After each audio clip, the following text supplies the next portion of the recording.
Vous souhaitez devenir un pro des médias sociaux? Bonjour, c'est Bertrand, votre coach web. Bienvenue dans ce nouvel épisode du podcast.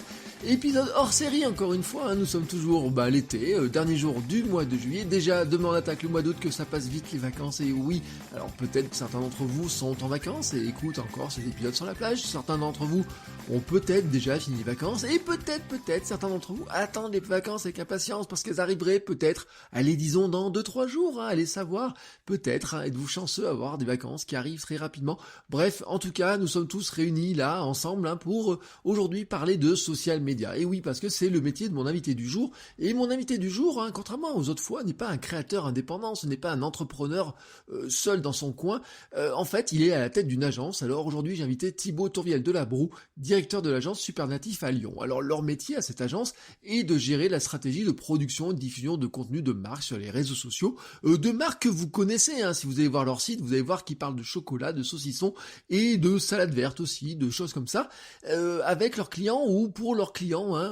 Il nous expliquera un petit peu ça, comment ils travaillent et quel est vraiment leur métier. Alors pourquoi je l'ai invité? Tout simplement parce que l'été dernier, cette agence, 3 personnes de cette agence, ils ont décidé de lancer un podcast d'actualité sur le social media. Ce podcast, c'est le Super Daily, qui tous les jours, du lundi au vendredi, à 9h, ils enregistrent ça dans leur bureau à Lyon et nous diffusent donc l'actualité, alors sur des formats qui durent autour de 20-25 minutes. Il nous expliquera d'ailleurs que ce format n'était peut-être pas celui auquel ils avaient pensé au départ. En fait, il va nous raconter dans cet épisode de comment est né ce podcast, comment il est géré.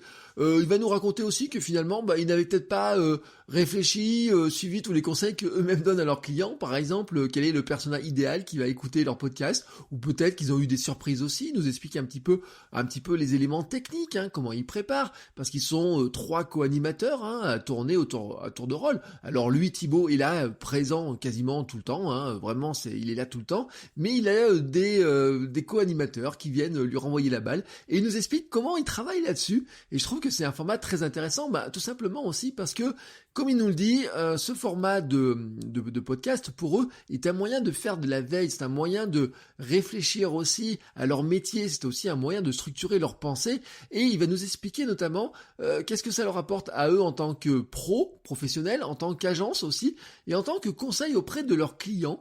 Et vous allez voir que c'est une expérience qui est très riche. Alors bien sûr, elle est exigeante parce que elle leur demande au total, il nous a dit à peu près 3h30 de travail par jour, ce qui n'est pas négligeable, si on prenait un compte analytique d'une entreprise, le temps investi, mais en fait il va nous donner aussi les retombées sur cette création, sur le Super Daily, où ils ont placé la barre très haut parce qu'en mettant le Super Daily comme nom, mais forcément ils se sont dit on est obligé maintenant de faire du quotidien, mais aussi ce format quotidien, comme il nous l'explique, leur a libéré une partie de pression, une partie de réflexion, etc. Et en ça on se rejoint beaucoup sur l'intérêt de faire du quotidien, sur l'intérêt de publier très souvent et très régulièrement, et c'est pour ça aussi que je voulais l'inviter. L'autre raison aussi pour laquelle je les ai invités, c'est que le Super Daily, je trouve, c'est un podcast qui est vraiment très intéressant si vous vous intéressez à l'actualité du social media, ce qui se passe sur les réseaux sociaux, sur ce que font les entreprises, et c'est d'ailleurs pour ça que je cite très régulièrement leurs épisodes dans ma newsletter super fan du vendredi, alors que j'ai arrêté pendant l'été, mais qui reprendra à la rentrée, elle reprendra tranquillement à la rentrée, et souvent, je cite leurs épisodes parce qu'ils ont des épisodes qui sont très complets et très très intéressants. Mais ce qui m'intéressait aussi chez Thibaut et les Supernatifs, c'était qu'ils nous disent un petit peu finalement c'est quoi le social media, quelle est la vision quand on est une agence, quand on travaille pour d'autres entreprises, comment on gère les réseaux sociaux d'une entreprise, quelle est sa vision, quel est l'état d'esprit que doit avoir une entreprise, et est-ce que c'est facile pour une entreprise de rentrer dans l'état d'esprit des réseaux sociaux, quelle est la place de ces réseaux sociaux justement pour une entreprise. On a parlé notamment de SAV, on a parlé de discussion, on a parlé des fois l'écart qu'il peut y avoir entre ce qui se passe sur les réseaux sociaux et ce qui va se passer quand on va aller en boutique, par exemple. On a parlé par exemple de cas comme Interflora, la Poste ou la SNCF, qui sont des cas qui sont difficiles à gérer, qui des fois font parler d'eux, dont moi je trouve par exemple que le community management, notamment en ce qui concerne Interflora, j'en ne suis pas vraiment fan, et il m'a dit ce qu'il lui il en pensait, mais aussi on en a discuté au niveau des difficultés que ça peut représenter. Et vraiment la difficulté pour une entreprise actuellement, c'est comment est-ce qu'on envisage ces réseaux sociaux, comment est-ce que finalement ils impactent la communication et la vie de l'entreprise, et comment quelque part on rentre aussi dans une phase de maturité. On s'est beaucoup amusé sur les réseaux sociaux jusqu'à maintenant, mais maintenant ils sont vraiment présents très fortement, et c'est eux qui vont venir aussi impacter directement jusqu'à la stratégie de l'entreprise. Et c'est ce que Thibaut nous explique justement sur les reporting quand ils font à leurs clients. Et des fois, oui, il y a des choses qui peuvent remonter des discussions des réseaux sociaux et qui peuvent venir impacter directement la stratégie de l'entreprise. Et puis, je ne pouvais pas finir sans lui demander de se prendre sa casquette, j'ai envie de dire un petit peu de recruteur, vous voyez, un petit peu de chef d'agence, de patron d'agence, et de dire lui de comment il voit le métier de pour ceux qui voudraient travailler dans le domaine.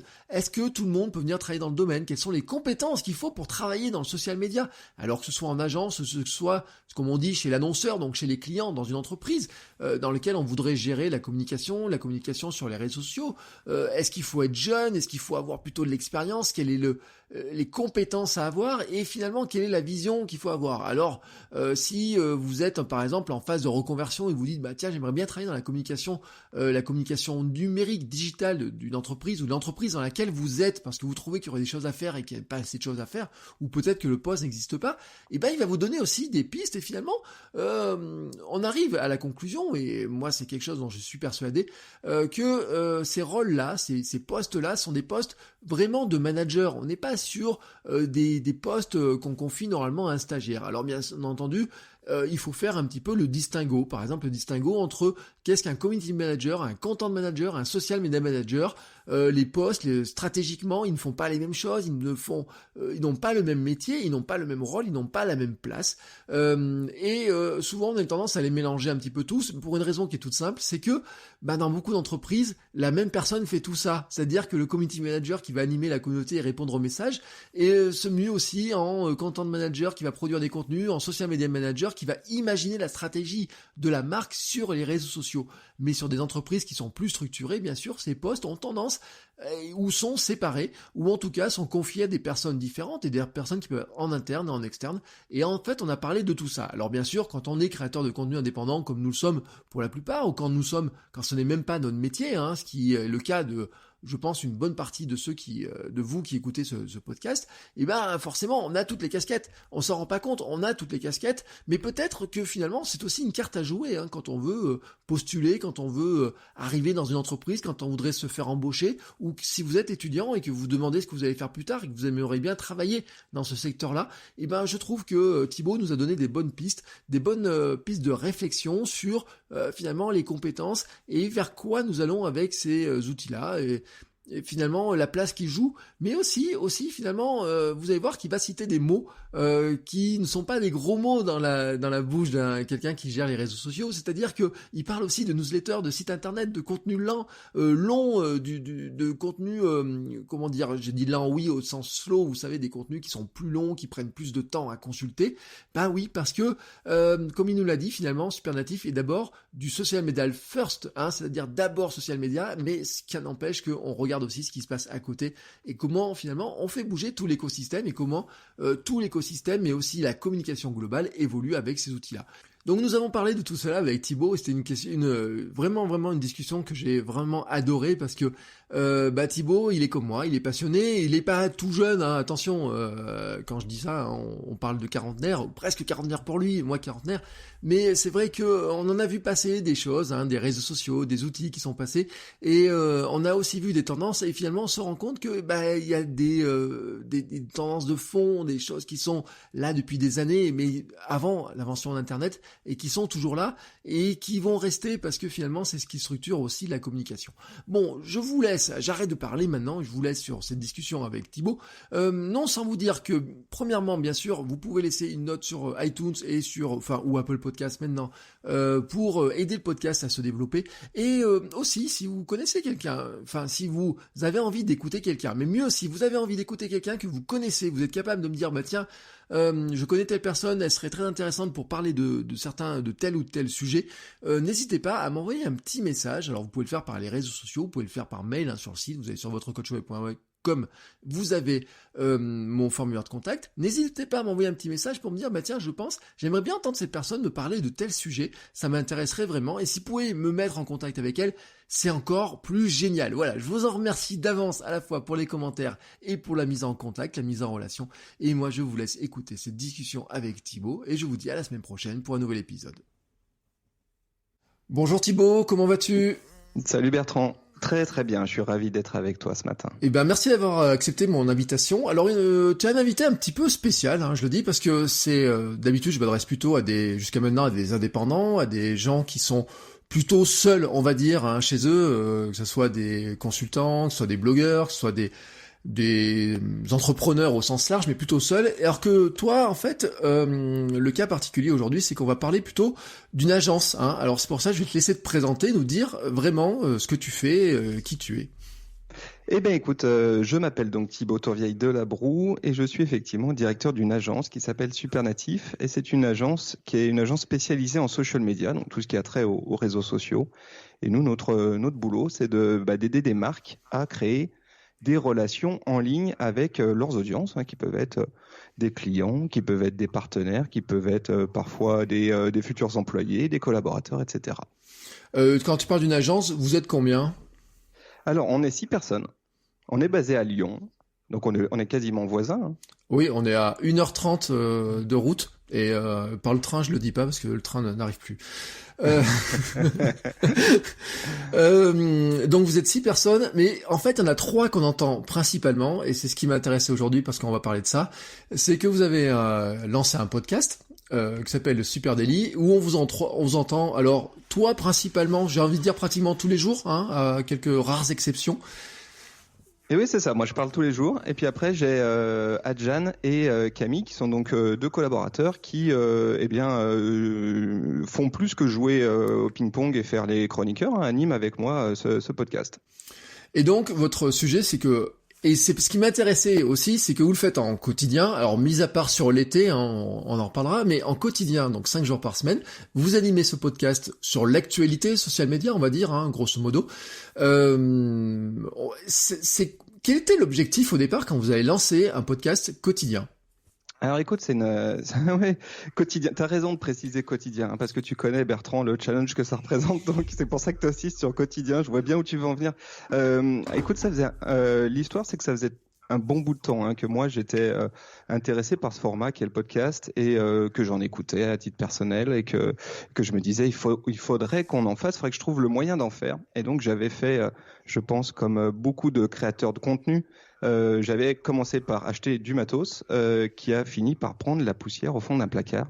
Et ça devenait un peu problématique, et à côté de ça, enfin du moins en tout cas ça me faisait réfléchir à tout ça. Je trouvais pas le format, je voyais pas exactement.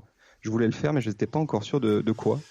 Et puis parallèlement à ça, on a donc Supernatif, notre agence, qui tous les matins faisait de la veille entre nous. Tous les matins, on prenait un moment pour parler outils, parler plateformes sociales, parler nouveautés, et on prenait, on va dire, une bonne heure à échanger autour de tout ça.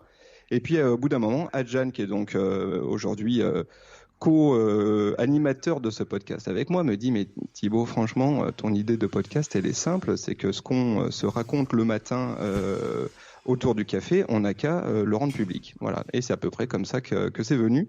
Et après, pour revenir sur le format quotidien, là, l'idée initiale, c'était, en fait, on s'est beaucoup posé la question de se dire, pourquoi pas hebdomadaire, etc. Mais en fait, on voulait s'enlever un peu une épine du pied en évitant d'avoir trop de pression au moment de produire du contenu. Donc on s'est dit, tiens, si on le fait quotidiennement, d'une, ça crée une routine qui est positive chez nous, et puis de deux, ça permettra aussi qu'on aborde la question de la création de contenu avec la légèreté d'un format quotidien.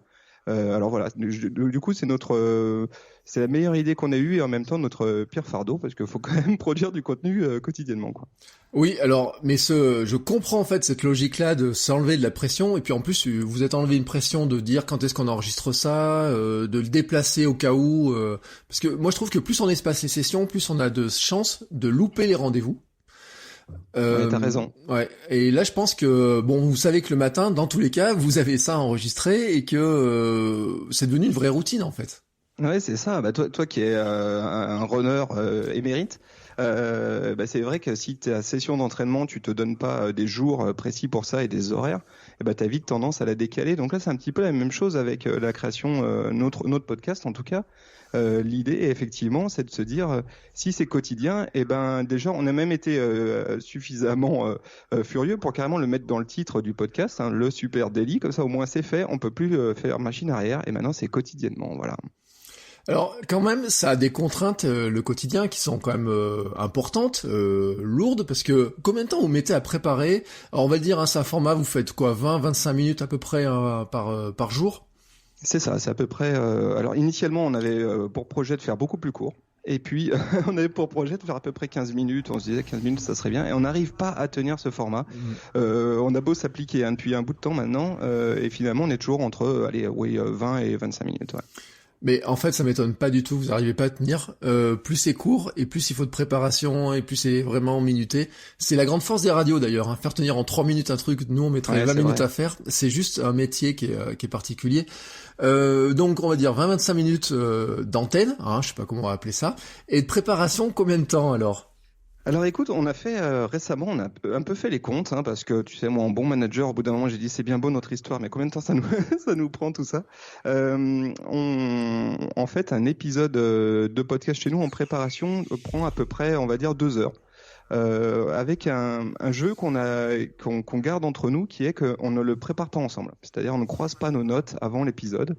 Moi, je prépare 1 heure dans mon coin.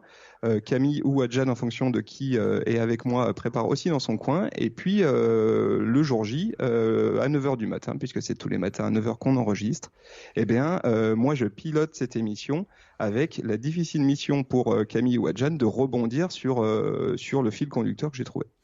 D'accord, donc vous fixez, on va dire, des sujets, alors j'imagine assez longtemps à l'avance, enfin longtemps à l'échelle social media, c'est toujours 1 semaine ou 2 semaines peut-être?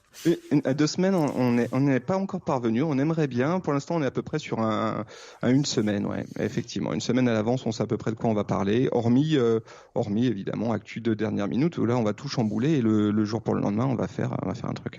Oui, c'est ce qui fait que quand Facebook annonce le lancement de Libra ou des choses comme ça, de toute façon, vous êtes obligé de rebondir sur l'actualité. Parce que sinon les gens comprendraient pas vraiment non plus, hein. Quand on est dans ce format-là, on attend de la réactivité, mais c'est aussi le gros avantage, hein. Exactement. L'idée, c'est de saisir. Alors, c'est très cool parce il y a des sujets de fond, hein, en social media évidemment. Donc ça, tu peux imaginer les préparer à l'avance. Et malheureusement, le rythme quotidien nous permet pas trop de produire du contenu à l'avance. Donc on enregistre vraiment le jour J pour une diffusion le jour J. Ce qui nous permet de toute façon, même sur des sujets un peu de fond, de les nourrir aussi de choses d'actualité, ce qui, à mon avis, à l'écoute est plutôt intéressant. En tout cas, vient peut-être renforcer le sujet. Et puis, ça nous permet effectivement de saisir des opportunités de contenu sur de l'actualité. Hein. Nous, la promesse qu'on fait dans ce podcast, c'est de donner tous les matins l'actualité social media dans un podcast. Donc voilà. Donc ça nous oblige mais c'est vertueux. Hein. C'est très vertueux pour nous, hein, parce que ça nous contraint à être extrêmement en veille sur ce qu'on raconte. Hein. Alors en bon manager que tu es quand même, il y a un côté entrée, combien de temps ça prend finalement, hein, en préparation, combien de temps ça prend après l'enregistrement finalement aussi, parce que la publication techniquement, etc. Comment vous avez optimisé ça? Genre, j'imagine vous l'avez optimisé un petit peu. Ouais, alors là-dessus, on est 3 à animer ce podcast, donc tu l'auras compris, il y a moi et Adjan ou Camille qui tournent. Et puis après, derrière, on a effectivement une équipe qui, c'est un confort absolu, hein. On a une équipe qui s'occupe, une fois que cet enregistrement est fait, de le diffuser. Donc ça commence par un travail sur les notes d'épisode, où là, on s'applique à avoir des vraies belles notes d'épisode avec du contenu dedans, des sources, etc. Et on imagine que ce contenu-là, il puisse aussi être une source d'infos intéressante. Ensuite, on va héberger ce podcast donc sur une plateforme l'hébergement. Dans notre cas, on utilise une plateforme d'hébergement d'ailleurs qui s'appelle Simplecast. Hein, il y en a plein d'autres, mais celle-ci nous va assez bien. Et puis ensuite, effectivement, on va le diffuser, le déployer sur les plateformes sociales, parce que là, c'est vraiment notre spécialité, donc on s'applique à le faire de façon un peu exhaustive. Et donc on va effectivement créer des posts avec des extraits sonores issus de cet épisode-là, le déployer sur Twitter, sur Facebook, sur Instagram, sur LinkedIn, etc. Et là, on va dire tout ce travail après enregistrement, ça représente à peu près 1h30 de temps de travail. Oui, donc c'est-à-dire qu'on arrive quand même à un format qui vous coûte, je veux dire, en temps humain, grosso modo, si on prend vos heures de préparation, etc., ça vous coûte quand même assez cher, si vous deviez vendre ce temps-là, en fait. Eh ben, en tout cas, ça nous prend 3h30. Alors moi, je préfère dire qu'on investit là-dedans parce que on investit nous déjà pour faire en sorte ici qu'on reste une agence vraiment experte sur notre sujet. Et tu le sais, les réseaux sociaux, les choses vont tellement vite que si tu t'accordes pas un temps quotidien de veille, et ben t'as vite fait, à mon avis, de perdre le bon tempo et de plus être dans les thématiques d'actualité. Et puis ensuite, évidemment que c'est un investissement qui à un moment donné sert l'agence. C'est de la visibilité concrètement. Oui, alors c'est là où ma question du manager revient, c'est finalement, est-ce que dessus vous avez mis un calcul de retour sur investissement, ou est-ce que finalement, j'ai un peu la réponse parce que comme j'écoutais un épisode bilan, vous en avez déjà parlé, mais quelle est finalement la mesure du retour que vous faites, et sur quoi vous allez mesurer, je vais pas dire l'efficacité, je sais pas comment vous le qualifiez en fait. Alors pour être franc, là je vais te dire des choses. 1 an après l'enregistrement du premier épisode, quand on a enregistré le premier épisode, quand on l'a fait seulement pour le kiff. Ce truc-là, on n'avait pas vraiment intellectualisé, fait un BP avant. On l'a fait parce qu'on disait qu'on avait des choses intéressantes à raconter, puis surtout qu'on avait envie de prendre la parole. Je crois que c'est le point de départ. Très certainement. Ensuite, pour aller plus loin, au moment où on a créé ce podcast, on a fait ce qu'on déconseille à nos clients, c'est-à-dire qu'on l'a fait sans aucune notion d'audience en tête, vraiment. Bien entendu. On ne savait pas pour qui on le faisait surtout pour nous. Donc la question du retour sur investissement n'était pas du tout dans l'équation. Par contre, chemin faisant, compte tenu du temps que ça nous prenait, de l'énergie qu'on y mettait et de l'enthousiasme qui restait intact, j'ai commencé à essayer de rationaliser un peu, de me dire ça nous apporte quoi. Et en fait, oui, ça nous apporte aujourd'hui pas mal de visibilité. C'est assez intéressant. Ça nous apporte déjà nous, on est une agence social media, donc ça nous apporte de discuter avec plein de gens, de se nourrir aussi de ce que les gens nous retournent comme info. D'avoir la chance d'avoir des informations parfois avant d'autres aussi, ça c'est très intéressant pour nous. Et puis aussi à un moment donné, ce qui est assez chouette, c'est qu'on se retrouve un peu malgré nous avec une audience qui est une audience auquel on souhaite parler et sur lequel en termes plus business, on a potentiellement des choses à vendre aussi. Donc ça c'est intéressant. Oui, alors c'est quand même super rassurant. Je vais le dire pour beaucoup qui sur cette histoire, vous n'avez pas de persona ou quoi que ce soit d'audience cible au départ. Ça rassure en fait tous ceux qui veulent se lancer et qui passeraient trop de temps parfois parce qu'on se dit à qui je vais parler, comment je vais leur parler, quelle est cette audience cible. On le déconseille à la plupart des clients. Mais il y a quand même des trucs qu'on fait alors qu'on les déconseille aux clients. Et je crois que ça, c'est typiquement le genre de projet où finalement, c'est en allant essayer de le faire qu'on va aussi voir qui finalement on arrive à toucher d'une manière ou d'une autre. Ouais, t'as raison. Et c'est vrai que même nous, dans notre approche client, on les invite évidemment à faire ce cheminement avant de mettre en place une stratégie social media, de prendre la parole, de savoir pour qui ils prennent la parole. Je pense que c'est malgré tout c'est conseillé. Nous on avait une vague idée, mais ça restait très très flou quand même. Mais ce qui est certain, c'est que ne pas le faire, c'est le pire. C'est-à-dire que si tu attends indéfiniment et que tu passes 2 ans, 1 an, 6 mois à peaufiner tes personas, à te dire mais à qui je m'adresse, attends, faut que je sois sûr, etc. Le risque, c'est que finalement tu ne fasses jamais rien. Donc faut aussi trouver le bon compromis là-dessus. Ouais. Alors je vais raconter une anecdote que j'ai racontée, je crois, il y a très longtemps. Quand je travaillais au Conseil régional d'Auvergne, on avait lancé une page Facebook et à l'époque c'est la première page Facebook de collectivité locale. Et en fait, j'ai juste pris à témoin mon voisin que j'avais en face de bureau. Je lui ai dit écoute, je vais créer une page Facebook. Je t'ai prévenu, mais on n'en parle pas au chef, à la direction, au cabinet, etc. Et il me dit pourquoi ? Et il me dit je dis sinon ça va prendre trop de temps en validation. Il me dit oui, je crois que t'as raison. Donc on s'est lancé. Et en fait, ils s'en sont rendus compte quand on avait 7000 fans. Alors, ça a pris un peu vite. Et en fait, ils s'en sont rendus compte parce que, tout d'un coup, ils se sont rendus compte qu'on était les premiers à avoir créé ça, hein, tout simplement. Et ils m'ont dit, mais comment ça se fait qu'on est les premiers? Et je dis, c'est parce que je t'ai pas demandé l'autorisation. Et donc, on a court-circuité, mais complètement le schéma.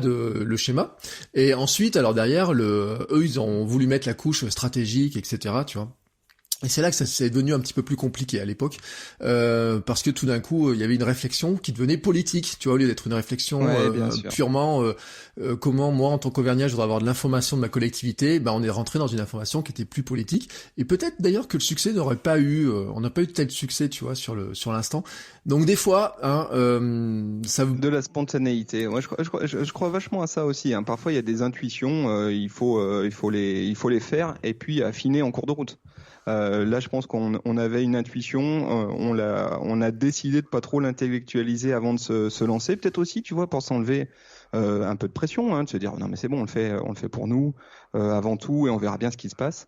Et du coup, ça permet sans doute d'avoir trouvé aussi dans la manière de faire une tonalité à nous. Avant de se poser la question de exactement pour qui on le fait, comment on peut leur parler précisément. Ouais.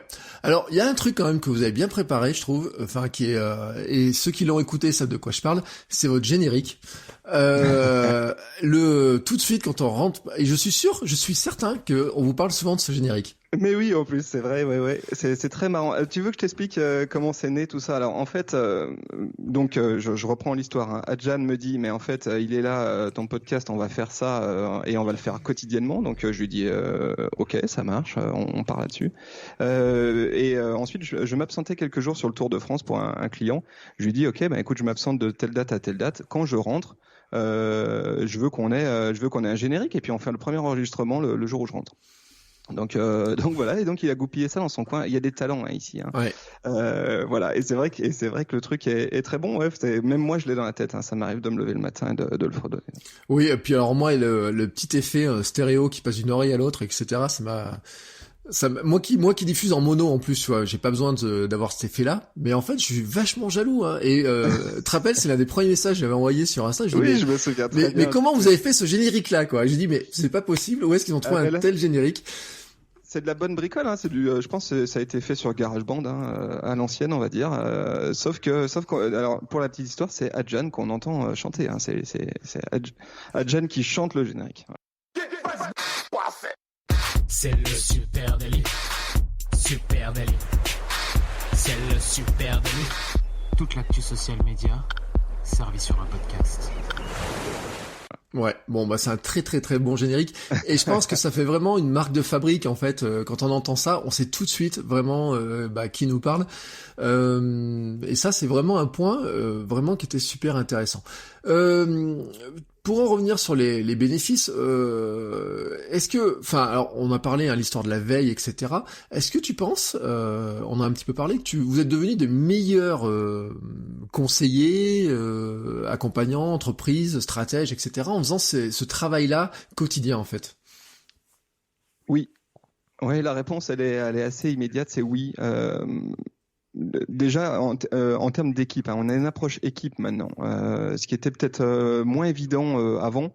Et maintenant on a vraiment une approche équipe où on a ici des gens qui peuvent prendre la parole comme ça 20 minutes à la volée le matin sur un sujet parfois un peu expert et sont capables de le décrypter. Tout l'enjeu pour nous, c'est de rendre compréhensible ces sujets sans tomber dans du jargon, sans tomber dans un truc trop entre soi. Et ça, c'est un exercice qui s'apprend. Enfin, c'est un truc qu'il faut bosser, hein, parce que t'as beau savoir transmettre, savoir expliquer, c'est pas pareil. Et là-dessus, je pense qu'on a vraiment progressé collectivement.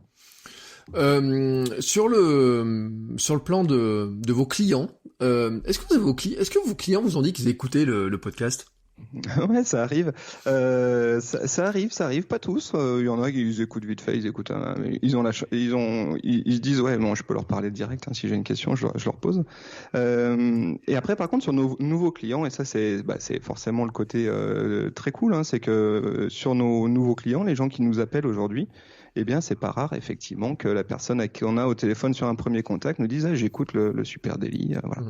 Parce que je te pose la question parce que j'ai souvent des retours de gens qui vendent de leur cerveau, hein, finalement, parce que c'est aussi ce que vous vendez vous, votre compétence, qui me disent oui mais si je raconte trop de choses dans un podcast, au final mes clients potentiels ils ont plus besoin de venir me voir. Et alors que finalement le podcast est aussi une manière de montrer que vous pouvez leur apporter beaucoup de choses.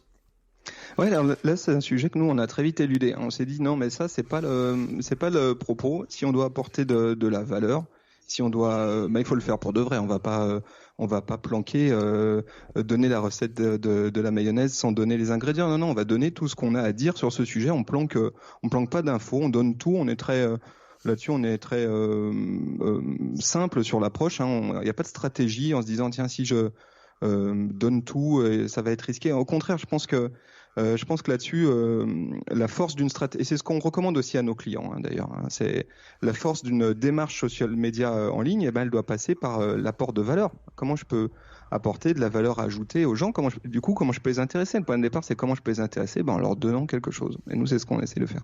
Et alors surtout, c'est que vous avez réussi à donner quelque chose qui soit pas juste de parler de vous par rapport à vos médias classiques, Instagram, etc. Parce que animer le compte ou Instagram, par exemple, d'une agence comme la vôtre, ou une page Facebook ou quoi que ce soit, ça serait super galère, hein, faut dire. On n'a pas grand chose à raconter à part publier quelques articles, un peu des liens, des choses comme ça. Alors que là, tout d'un coup, vous avez un vecteur de partage de contenu qui est vraiment, je vais pas dire magique parce qu'il y a quand même beaucoup de travail derrière, mais qui est quand même excellent, quoi. Ouais, ça c'est vrai qu'en termes d'animation de contenu sur nos propres réseaux, on est même, pour être franc, on est même plus en difficulté quand il s'agit de parler de nous parce que aujourd'hui, ce qui est la meilleure manière de parler de nous, c'est de parler de ce qu'on fait et de ce qu'on donne sur le podcast notamment. Donc c'est vrai c'est un exercice qui maintenant c'est un peu inversé. C'est compliqué pour nous ici de prendre des photos d'agence et juste de raconter qu'on a bu des cafés ce matin. Et c'est vrai que là-dessus, ça nous permet d'avoir, on pense en tout cas, des comptes en ligne où les gens peuvent nous suivre et suivent pas juste l'actualité d'une agence, ont de la valeur, quoi. Et ça, je pense vraiment que c'est la base d'une bonne démarche social media. Nous, c'est exactement ça qu'on dit à peu près quotidiennement à nos clients, c'est dire mais qui va s'abonner à votre page, quoi? Qui va s'abonner à votre compte si vous ne parlez que de vous? Tout le monde s'en fout. Par contre, si vous avez des choses à apporter, c'est des choses à donner, là, vous commencez peut-être à devenir intéressant. Effectivement, c'est le conseil qu'on donne à tout le monde, hein, c'est pourquoi, bon Dieu, je m'abonnerai à votre page si vous racontez des choses inintéressantes. Mais enfin, beaucoup s'en rendent pas compte, hein, que c'est pas très intéressant finalement ce qu'ils ont à raconter, et que le contenu doit vraiment être j'allais dire centré, j'avais fait dire centralisé, mais vraiment centré sur ce que leur audience a envie d'apprendre, envie de découvrir ou a besoin dans son parcours à elle, hein, tout simplement. Et effectivement, là, vous avez trouvé un outil qui est extrêmement pratique, je trouve. Comment tu vois d'ailleurs à ce sujet-là le lien entre social media, podcast, le partage entre eux, parce que tu l'as dit, hein, partage sur Twitter, LinkedIn, Facebook, Instagram, etc. Est-ce que vous avez réussi à mesurer finalement du retour, ou est-ce que les gens passent de l'un à l'autre facilement, ou est-ce que vous avez eu des retours là-dessus? Alors ça c'est vachement intéressant comme question parce que nous on a une agence experte en social media, donc le podcast, tu te dis, le lien est pas forcément ultra évident, c'est tout, ce format-là, c'est un format qui sonne pas social media, puis c'est vrai qu'intrinsèquement il l'est pas forcément, c'est davantage qu'on va appeler du contenu lion, du brand content pur et dur. Et là-dessus, en fait, moi, j'ai un peu changé ma vision et ma façon de voir les choses. J'ai le sentiment que plus le temps passe, et plus on est en train de basculer dans une ère qui était vraiment le snack content qu'on trouvait en social media, quelque chose de très très consommable, vers une recherche qui revient vers le temps long, tu vois, des choses plus longues, etc. Où là, le podcast, peut-être le blog aussi, hein, ou la newsletter, tiens, sont des choses tout à fait intéressantes. Et qu'en fait, nous on dit qu'on est une agence social media, mais je trouve ce qui dirait le mieux ce qu'on est, c'est une agence social first, c'est-à-dire qu'on pense d'abord social dans notre approche, et que du coup, la question du temps long, elle est indispensable en fait, je crois, aujourd'hui dans une bonne stratégie réseau social pour une marque. de se dire bah oui, j'ai des contenus qui sont snackables, c'est-à-dire qui sont consommables facilement, et à côté, bah, j'ai des contenus à forte valeur ajoutée et qui eux nécessitent d'arriver à capter des audiences de façon plus longue. Donc après, le grand jeu, l'enjeu, on va dire, c'est de faire en sorte de ramener les gens vers ce format long et de les rendre, de les faire adhérer à ce format long. Donc on mesure difficilement, tu sais, aujourd'hui le podcast, on manque parfois un peu de métriques, un peu de data, hein, tu sais bien ça, pour savoir exactement d'où les gens viennent, etc. Alors on a nos petites stratégies pour faire en sorte et on se rend compte, alors dans les leviers d'acquisition de nouvelles audiences sur le podcast, que c'est le bouche à oreille qui est en premier, mais très largement, quoi. Ça c'est très très impressionnant. Tu te dis mais en fait le nouveau viral, ben en fait c'est tout simplement le bouche à oreille, hein, ce truc qui est vieux comme le monde.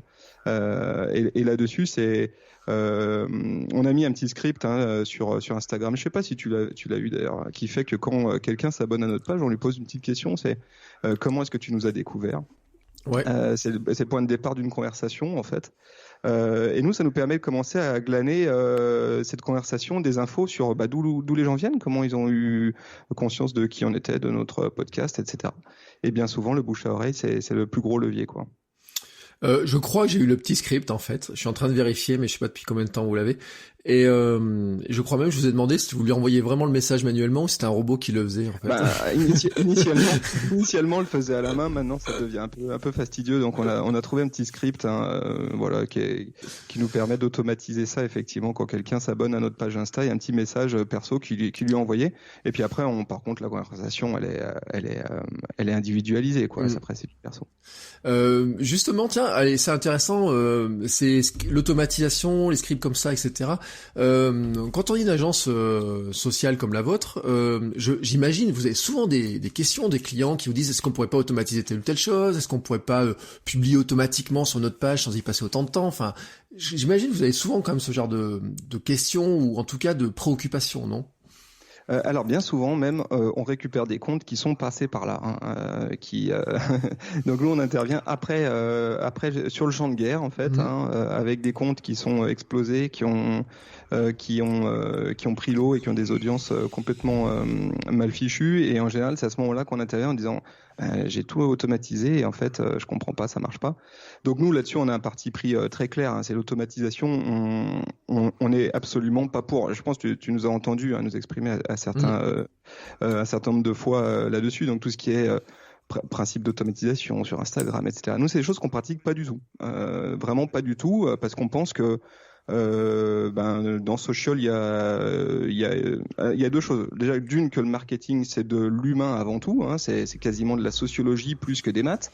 Donc à partir de là, il faut qu'il y ait une grosse dose d'humain, et puis que le social media, ça implique aussi là aussi de l'humain et de l'empathie et de la compréhension et donc des gens derrière. Donc là-dessus, on passe pas par ce genre d'outils. D'accord. Alors c'est là où hormis sur des micro-interactions, tu vois, comme ça, en fait c'est des welcome messages, des messages de bienvenue sur un compte. Ça c'est des choses qu'on peut faire parce que c'est le début après d'une conversation, c'est pas inintéressant. Oui, tout à fait. Moi je suis en train de tester des bots pour des pages Facebook en ce moment par exemple, et on peut poser une question ou deux pour démarrer la conversation, ou comme vous l'avez fait, ça c'est intéressant, ça démarre la conversation. Il faut notamment rappeler, parce que je pense que les gens n'ont pas la vision de ça, c'est que tout ce qui est messagerie privée, et notamment sur Instagram, etc., c'est quand même un outil qui a une puissance qui est remarquable. Et de lancer la discussion comme vous le faites, finalement, c'est aussi un moyen de se rapprocher de l'humain. Alors, de le faire manuellement, ça peut être fastidieux, comme tu l'as dit, mais de lancer cette discussion-là et puis de se dire ensuite on répondra à ceux qui nous répondent, parce que tout le monde vous répond pas, j'imagine, à votre script. Non, bien sûr, oui, ça permet de savoir ceux avec lesquels on a, en fait, ça permet de jauger l'audience qu'on a en face de nous, les personnes qui répondent à cette première question. En fait, on est déjà dans l'engagement, donc là, c'est évident qu'après on rentre dans une conversation, et parfois, effectivement, t'as raison, il y a des choses excellentes qui se passent en direct message. C'est l'avenir du social media aujourd'hui, la messagerie privée. Oui, alors justement, l'avenir du social media, je sais pas si t'as une boule de cristal pour parler comme ça, mais comment toi tu vois l'évolution de ces outils-là, hein, comment, et est-ce qu'on peut essayer d'imaginer en fait, alors attention, hein, on va pas dépasser les 5-6 mois qui restent dans l'année 2019, hein, parce que je pense déjà il y a beaucoup de choses qui vont changer, mais comment tu vois l'évolution de ces outils-là en fait?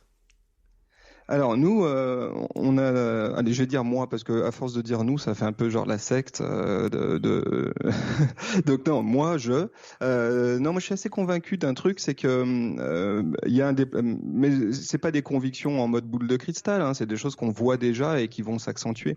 Déjà, il y a une certitude, c'est qu'il y a un déplacement des conversations, du conversationnel sur les réseaux sociaux vers le privé, donc vers tout ce qui est messagerie privée, groupe privé, etc. Il y a pas, c'est pas moi qui invente ça, hein, c'est ce que Mark Zuckerberg a dit au F8, hein, la grosse conférence des développeurs Facebook, et donc ça c'est un premier truc sur lequel c'est quand même un vrai chamboulement, quoi. C'est que jusqu'à présent les réseaux sociaux étaient un territoire pour le branding de marque, où tu pouvais encore reproduire un certain nombre de codes qui étaient ceux issus d'autres médias, avec un truc un peu top-down où tu balances ton message sur tout le monde. Ça c'est un peu en train de changer, et tu arrives dans des relations beaucoup plus personnelles, individualisées avec des gens, avec tes consos, avec tes audiences dans les messageries privées. Donc ça c'est un premier changement de logiciel qui est intéressant et sur lequel il faut absolument se positionner. Et est-ce qu'une marque, j'imagine quand même, là vous avez un gros travail de sensibilisation d'une marque à faire là-dessus, parce que c'est pas simple d'expliquer ça à des gens en plus qui sont salariés d'une entreprise qui est des fois très grosse, et ils ont peut-être pas toutes les responsabilités pour le faire, etc. Ça doit être quand même un travail assez compliqué, non, de les sensibiliser là-dessus?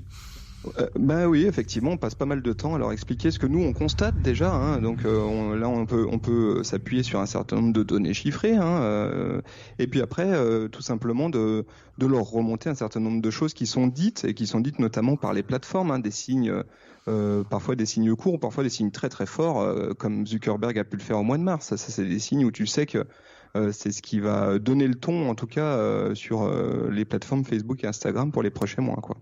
Oui, et puis alors si on rajoute WhatsApp avec les versions, en plus il y a une WhatsApp Business aussi pour les entreprises, donc il y a énormément de choses effectivement qui nous dirigent vers de la discussion, hein, et qui nous éloignent aussi d'un aspect, et je pense qu'on a à peu près le même avis là-dessus, c'est tout ce qui est les vanity metrics, donc les nombres de j'aime, nombre de commentaires. Instagram a commencé à les masquer dans certains pays. Je pense que, enfin, je sais pas. Dis-moi ce que t'en penses. Oui, je pense que ça va être amené à disparaître. Je pense que c'est assez rigolo. Il y a une espèce d'énorme paradoxe, hein. Tu t'en parles fréquemment, hein, j'ai écouté un certain nombre de tes épisodes qui parlaient de ce sujet-là, et qui parlaient notamment du fait que Facebook nous a d'abord vendu les pages en disant vous pouvez toucher plus de monde en augmentant votre compteur de fans, et puis qu'aujourd'hui en fait on peut plus toucher ces fans-là en portée organique, on est proche de zéro. Donc c'est vrai qu'il y a quelque chose d'un peu cynique, une perception un peu cynique des plateformes. Mais en fait, ma vision, c'est que c'est pas Facebook qui décide exclusivement sur la base de je veux faire chier les marques et leur prendre plus de pognon. C'est surtout les audiences de Facebook, les utilisateurs de Facebook, qui ont exigé de la plateforme qu'elle évolue vers quelque chose de différent. Et là, on voit bien ce que fait Instagram en retirant les compteurs. C'est aussi un moyen pour eux de couper court un certain nombre de polémiques qui sont sorties, puis qui allaient s'accentuer sur le mal-être créé chez les jeunes, par exemple, sur la notion de like, etc. Donc, je suis pas sûr qu'à chaque fois ça soit toujours très une volonté des plateformes elles-mêmes, et c'est peut-être bon signe, hein. Ça veut peut-être dire aujourd'hui que les utilisateurs de plateformes peuvent encore faire évoluer la plateforme dans une direction qui leur semble plus saine. Ouais, mais alors est-ce que pour autant enlever le nombre de j'aime sur les profils et sur les photos, hein, par exemple, va vraiment changer le mal-être que les gens peuvent éprouver, par exemple, et je l'ai dit dans un des épisodes précédents, hein, si on regarde les gros influenceurs français notamment, et leurs vacances en ce moment, ou leur vie en ce moment, si t'es coincé dans un bureau, quand même, tu prends un sacré coup par la figure tous les jours, hein. Oui, bah après c'est évident que ça n'enlève rien aux logiques de l'influence qui passe notamment par te faire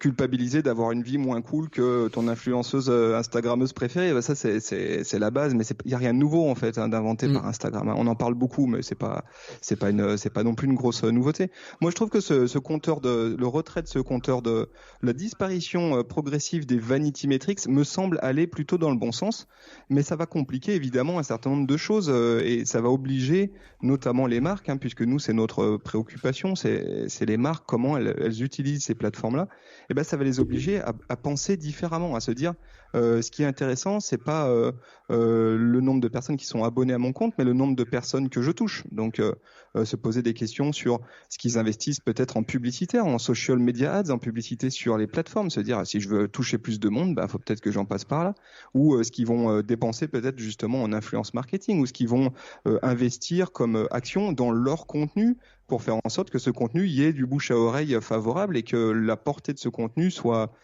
plus grande qu'un hypothétique compteur de fans qui est amené à disparaître. Oui, et alors t'as raison de dire que ça va compliquer les choses parce que autant les compteurs c'était un indicateur qui était facile à mesurer et j'ai envie de dire comme moi dans mon exemple je donnais sur la page Facebook, dire regardez j'ai 7000 fans, on a gagné 7000 fans, c'est bien et on peut s'en vanter. Maintenant, ça veut dire qu'il va falloir trouver des outils de mesure qui vont devenir beaucoup plus compliqués à mettre en œuvre. Et pour une agence comme vous, d'ailleurs, c'est un joli pari d'arriver à trouver ces outils de mesure. Ah oui, si tu veux benchmarker, tu veux dire, parce que les outils, on les a déjà compte par compte. C'est pas parce que les vanity metrics s'en vont que pour autant on n'a plus de metrics sur les plateformes sociales. Au contraire, on en a de plus en plus. Et effectivement, trouver un moyen de benchmarker ce que les autres font, c'est difficile, mais peut-être que c'est pas utile. Enfin, à un moment donné, on peut se poser la question est-ce que justement, est-ce que le paradigme n'est pas en train de changer? Est-ce que c'est si utile que ça de savoir comment performe mon voisin? Est-ce que déjà je dois pas me préoccuper de savoir si moi je tire le meilleur profit des réseaux sociaux, de la force que ça implique, de la capacité que ça m'offre à rentrer en contact avec mes audiences, avec mes prospects, si le contenu que je leur apporte il a de la valeur ou pas. Et moi j'ai le sentiment qu'on revient peut-être aux fondamentaux et que ça a du bon aussi. D'accord. Alors tiens, tant qu'on est sur cet état d'esprit, qu'est-ce que tu donnerais toi comme conseil d'état d'esprit sur le truc vraiment tu te dis quand on va sur allez on va dire Instagram, à quoi il faut penser si je veux me lancer sur Instagram maintenant par exemple? Évidemment, ça va dépendre de ce que tu souhaites faire. Est-ce que tu veux te lancer pour faire quoi exactement? Pour devenir influenceur? Oh, moi, tu sais, j'ai aucune, en plus, le pire, c'est que je te dis ça, mais mon objectif de 10 000 fans. Alors, vous voyez, tu vois, les Vanity Metrics, quand même, ils font disparaître les Vanity Metrics, mais le chiffre en lui-même reste intéressant parce que c'est la barrière pour avoir des fonctionnalités le swipe up et compagnie, faut pas se cacher. Ils nourrissent aussi la machine, en fait, et moi, je dis souvent, tu sais, qu'ils nourrissent, on critique beaucoup les bots, les achats de fans, etc. Mais en fait, ils la nourrissent aussi par ce biais de ces sortes de limitations qu'ils mettent, en fait. Je traînais ce week-end sur des comptes, sur des groupes Facebook d'achat et de vente de comptes sur les réseaux sociaux. Truc qu'il faut surtout pas faire. Mais si tu trouves des comptes à 50 000 ou 100 000 abonnés qui sont à vendre, tout simplement. Et donc, tu as toutes les fonctionnalités, tu vois, de liens, etc. Donc, bon, ça, c'est des cas particuliers. On sait qu'il y a une étude qui est sortie, je pense que vous allez peut-être en parler, qui montre que les entreprises ont gaspillé des millions et des millions avec des faux influenceurs. C'est un truc qui est on en parle prochainement, tout à fait. Ouais, c'est impressionnant le chiffre, ça se chiffre en 2-3 milliards, je crois, il me semble, dans l'année. Je crois 2,6 milliards, il me semble de mémoire. Donc c'est un chiffre qui est important. Donc bon, ces chiffres-là quand même comptent, y a pas à dire. Mais disons, allez, je suis une petite entreprise, j'ai pas trop. Mon but du jeu c'est pas d'être influenceur, mais c'est de me faire un petit peu connaître pour essayer de trouver quelques clients. Je me dis, je vais aller sur Instagram parce que ça semble être le réseau qui a la mode où tout le monde est sur Instagram. Qu'est-ce que je dois faire? Alors, la première chose que tu dois faire, Bertrand, c'est de te poser la question de pourquoi tu y vas. On va juste prendre un petit moment, tu vas faire différemment que nous et le Super Daily, tu vas quand même réfléchir à pourquoi, et tu vas te dire, ok, qu'est-ce que je veux faire exactement? Ça peut être un peu de tout, mais il y a peut-être un axe prioritaire. Est-ce que je souhaite me faire connaître? Et puis, il y a un autre angle qui, pour moi, est souvent sous-estimé, c'est est-ce que je veux gagner de la preuve sociale ? Est-ce que j'ai déjà une petite notoriété à ma petite échelle locale et j'ai besoin que quand les gens hésitent à passer par ma boîte ou ont besoin d'un avis additionnel et qui recherchent ma boîte, ils tombent sur mon compte Instagram et qui se disent « Ok, ça a l'air sérieux ».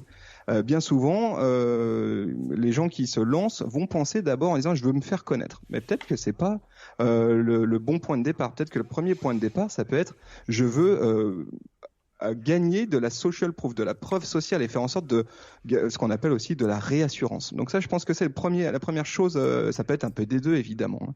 Ensuite, il faut tout de suite que je me dise, ça va prendre du temps, ça va pas se faire en 3 minutes 30, ça va pas se faire en une année, ça va prendre du temps et c'est normal parce que quand tu montes une marque, je sais pas, demain tu montes une marque de basket de sport, c'est pas du jour au lendemain que les gens vont avoir envie de porter ta marque de basket de sport. Il faut du temps avant que ta marque, que ton nom